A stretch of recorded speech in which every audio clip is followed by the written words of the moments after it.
channel. My name is RJ, your tarot card reader. Take what resonates and leave those not for others. Watch on your own risk. Aries, first 15 days of September. First 15 days of September. Tingnan natin, my dear, kung anong meron sa first 15 days of September mo.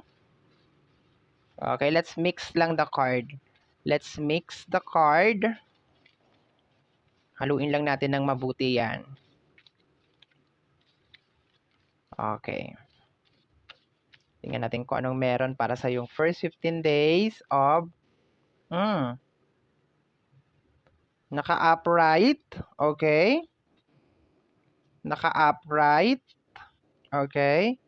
And naka-reverse pagdating sa akin. Okay.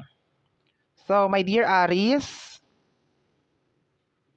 eto, maliwanag to na ngayong first 15 days of September, hindi naman as in like nag-aaway. Hindi naman as in like nagkakasakitan or something. Kasi kung makikita mo naman dito, hindi naman talaga sila nagtatamaan ng mga wands. So,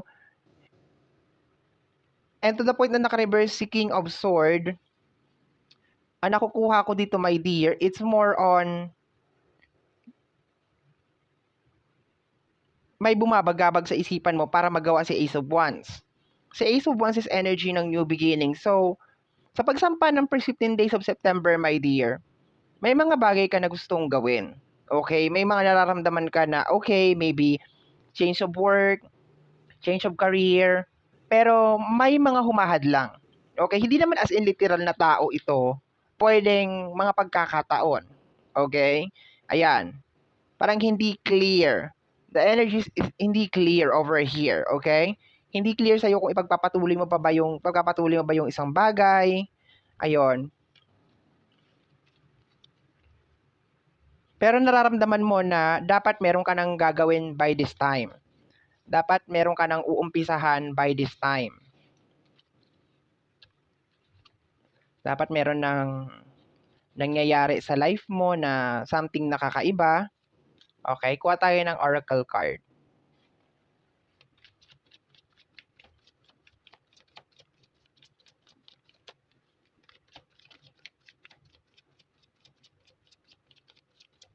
Baka gusto mong mag-abroad or gusto mong lumipat ng trabaho or gusto mong, for some of you, baka gusto makipaghiwalay. Kasi this is energy of transformation, my dear eh. This is energy of transformation. Gusto mo ng change, gusto mo ng pagbabago, pero there is something inside you. There is something inside you na parang hindi ka sure or parang alanganin ka, my dear. Okay?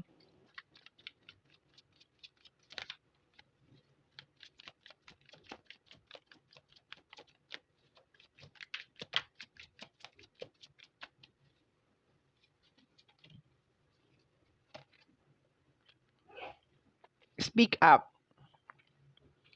Speak up. Nasa isang lugar ka na hindi ka makapagsalita. You're being silent. Hindi ka makapag-complain. You are not happy anymore, my dear. Or possible nasa isang relationship ka na you are not happy anymore. And gusto mo ng change, gusto mo ng transformation, pero isa lang ang nakukuha ko dito na energy, my dear. Hindi na magbabago yung current na situation kasi it's been a while. Yung energy niya, my dear, it's been a while na ganito, na hindi ka makapagsalita, hindi ka makapagbigay ng sarili mong opinion, hindi ka makapag-express ng emotion mo or something.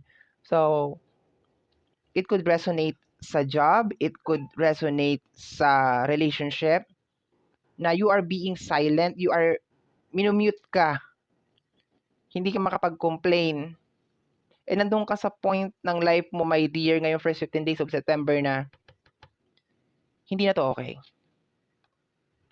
Hindi na okay kung ano yung nangyayari. Like, I'm not happy anymore. Hindi ko na gusto kung ano yung mga nangyayari sa paligid. Pero at the same time, habang nararamdaman mo tong energy na to, my dear, maraming pumipigil sa'yo na gawin yung changes na yon. Maraming pumipigil sa'yo, my dear, na umpisahan yung isang bagay. Naka-reverse yung ating King of Swords. So, yung utak mo is hindi makapag-decide o hindi makafocus. Nararamdaman mo yung discomfort.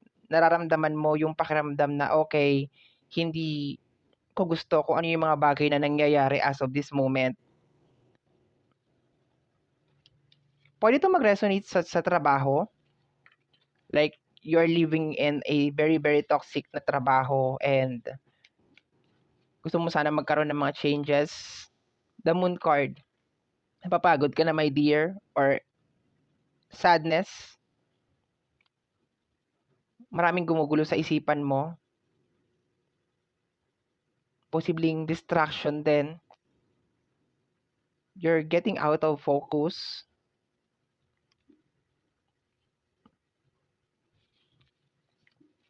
Hirap yung ganyan.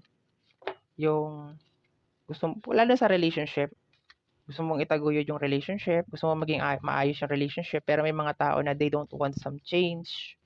Ayaw nila ng pagbabago. Like, hindi ka makapagbigay ng opinion because you know na mamasamain. The King of Wands. Meron ka talagang gustong mangyari, my dear. And hahatiin ko to sa dalawang part, my dear Aries. Pero itong unang sasabihin ko, maliwanag na sa'yo to. Unang part is gusto mo mag-effort na ayusin pa kung ano yung correct na situation. Gusto mo mag-effort. Like, gusto mong kausapin, kung pwede mag-conduct ka ng meeting, kausapin ang bawat isa. You wanna express your emotion. Gusto mong sabihin na napapagod ka na. Gusto mong sabihin na ayoko na sa kung ano yung nangyayari or maybe magtulungan tayo para maging madali itong trabaho na to, para maging easy itong work na ito. Okay? Maybe for some of you, gusto mong sabihin na, oy, asawa mo ko, karelasyon mo ko, magkakatrabaho tayo dito. Something like that. Magkaibigan tayo. Gusto mo mag-speak up. Meron kang gustong sabihin, my dear. And based on the energy na nakukuha ko, you are getting, you are being taking advantage. Take advantage ka, my dear, nitong mga energy na to. And yung pangalawa na energy na sinasabi ko, my dear, is more on parang mag-impake na lang, tapos umalis, tapos wag nang bumalik. Yung pumunta na lang sa ibang lugar, ganon.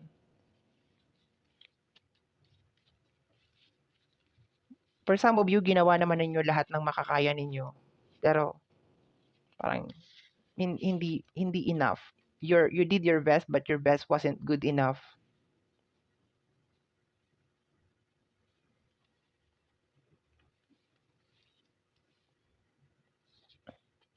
Hindi ka makaalis, my dear.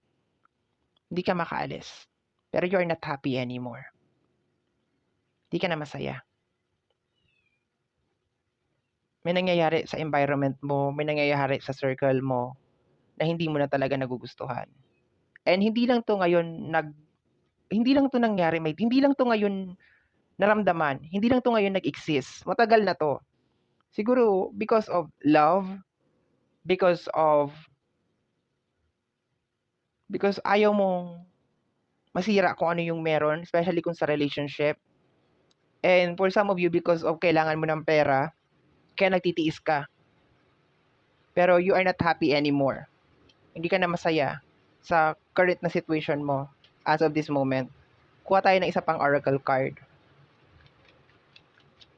Ingat po kayo ha. Yung ulan talaga, hindi na talaga nagbago. The levee breaks. When the levee breaks, ito ay emotional, my dear. This is something na connected sa emotion. Like, pagbugso ng emotion. Yung hindi mo na talaga siya mapigilan. Yung naramdaman mo na lang talaga na parang you are not being valued, na you did your best pero your best wasn't good enough. Yung hindi mo na alam kung ano pa yung ilalabas mo, my dear. Gusto mo ng change. Yung kaluluwa mo, yung puso mo, yung inner mo is sumisigaw sa change. Gusto mo ng pagbabago, gusto mo ng change. You're getting tired. Gusto mo mag-complain. You want to complain. Gusto mong sabihin na napapagod na ako, nahihirapan na ako. Ano pa bang gusto niyo sa akin? Wala na akong maibibigay. Mabigat, my dear, ang first 15 days of September para sa'yo. Wala sa'yo ang problema, my dear Aries. It is just more on may mga tao lang talaga na hindi talaga na-appreciate yung mga bagay na ginagawa mo.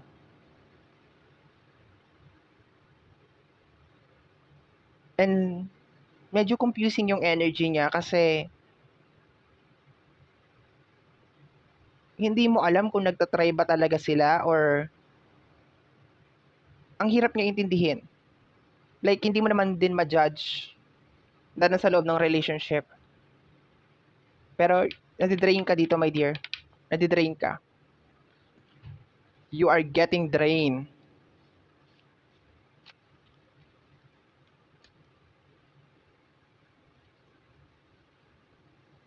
Okay, dalawa. The Knight of Wands and the Queen of Swords in reverse. Okay? Sa pagka-reverse, my dear, ng Knight of Wands, the excitement wala na doon. Wala na excitement sa loob ng work or sa loob ng connection. You are not happy anymore. You are so tired. Ang lungkot mo. Ang bigat ng energy. Ang dami mong gustong sabihin. It's more on the throat chakra and also heart chakra ang nararamdaman ko as of this moment.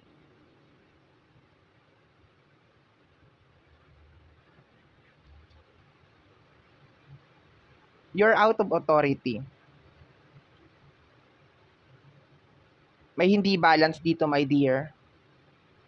Take advantage ka. People are taking advantage of you. So, sa first 15 days of September, my dear, maganda ang layunin mo. Maganda ang nasa puso mo.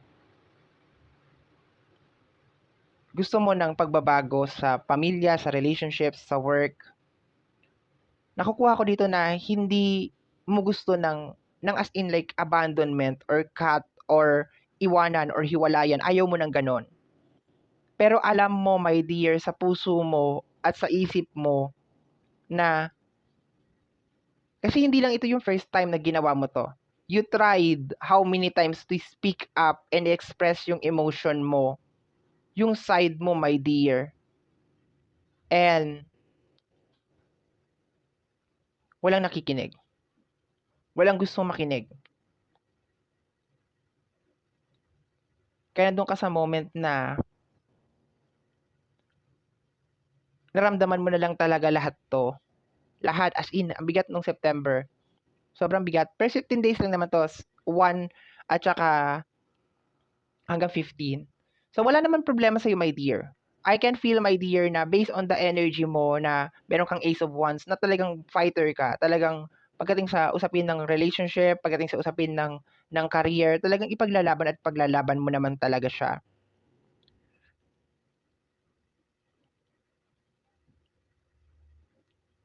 Yun nga lang, parang nasa isang lugar ka na hindi ka napapahalagan, nasa isang relationship ka na hindi ka napapahalagan, nasa isang workspace ka na parang hindi ka nakikita. You are tired of the repeated cycle na nangyayari. Kung ano may nangyayari sa loob ng career or sa loob ng love, gusto mo magbago yon. Ang problema, wala kang kakayanan, my dear Aries, to do that. Or kung you could actually try, pero alam mo na deep inside your mind na pag nagsalita ka na naman ulit, posibleng masamain na naman ito or posibleng baka mauwi ito sa away. So, pero kung titingnan ko yung energy nitong card na to, hindi naman nag-aaway. It is just more on, hindi lang talaga nagkakaroon ng tulungan or ng collaboration. Pero siguro, once na mag-speak up ka, my dear Aries, once na magsalita ka, doon to mag-uumpisa.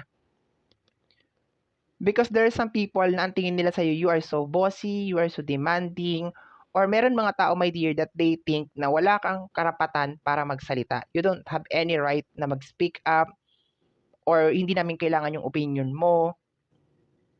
Like, you just need to do your job, gawin mo yung trabaho mo dyan, and then manahimik ka na lang, kahit na meron kami mga ginagawa na hindi maganda, na nakaka-apekto sa'yo, Aries, you just need to continue and keep doing your job. So, there's a certain emotion, my dear, ngayong first 15 days of September, pagod, burnout, stress, okay? Hindi sa'yo.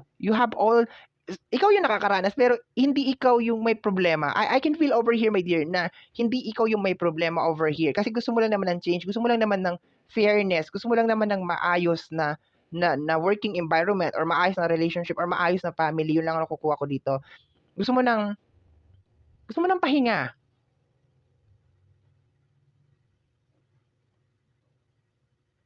That's what I'm getting. Napapagod ka lang talaga, my dear. And kung magkakaroon ka ng time, my dear, para makapagbakasyon or makahinga, gawin mo. It will help. Para ma-refresh lang yung utak mo. Para makapag-recharge ka lang. No, kailangan. Para makapag-recharge ka lang, my dear. Okay? So, my dear, yun po yung nasagap natin na energy message para sa ating first 15 days of September. Yes, medyo mabigat talaga siya, my dear. But, I think kung bakit nagkaganito to, kasi matagal mo na itong daladala. And ang first 15 days of September is the time, my dear, na parang you cannot hold it no more. Hindi mo na alam kung paano mo siya itatago, hindi mo na alam kung paano mo siya i-compress. And it's normal kasi tao ka lang. Okay, so my dear, maraming salamat po. And kagaya po ng lagi kong nasasabi or lagi kong nasasambit, ang tanging hiling at dasal ko lamang po sa ating buong may kapal ng mga readings ng ginagawa ko ay nakakatulong po sana sa ating lahat. Maraming salamat po. Thank you, my dear. Bye-bye. Ingat po palagi. Maulan-ulan pa naman. Sa mga apektado po ng ulan, mag-ingat po kayo. Bye-bye. Thank you po.